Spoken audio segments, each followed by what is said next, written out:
Composition of functions is a bit confusing for most. What I'd like you to consider is something like a video game where you have to complete one level and then it puts you into a new level with new rules. So we're going to take one function and evaluate for 2, and then we're going to plug that number into a second function, which is our second rule, and evaluate again.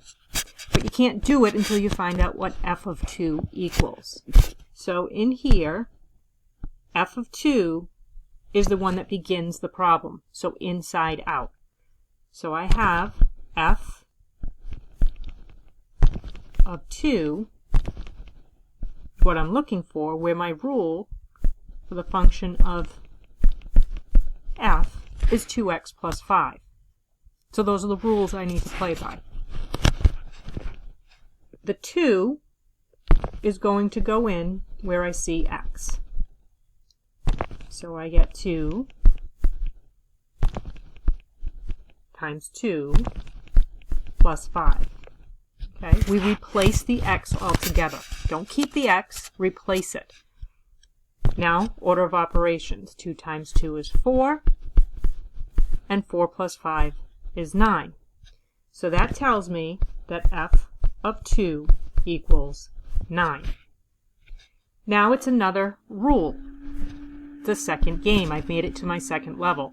So f of 2 is going to go in place here.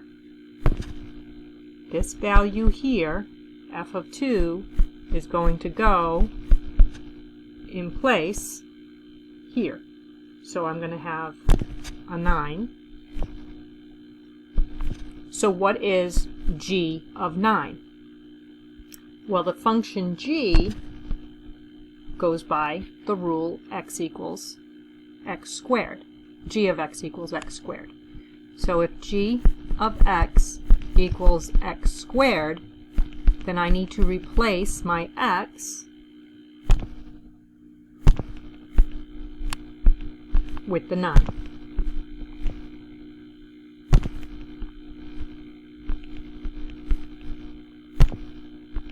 So g of 9 equals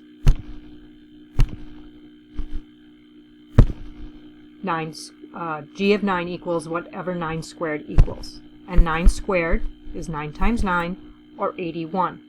So I've now completed g of f of 2, and I came up with 81 as my solution.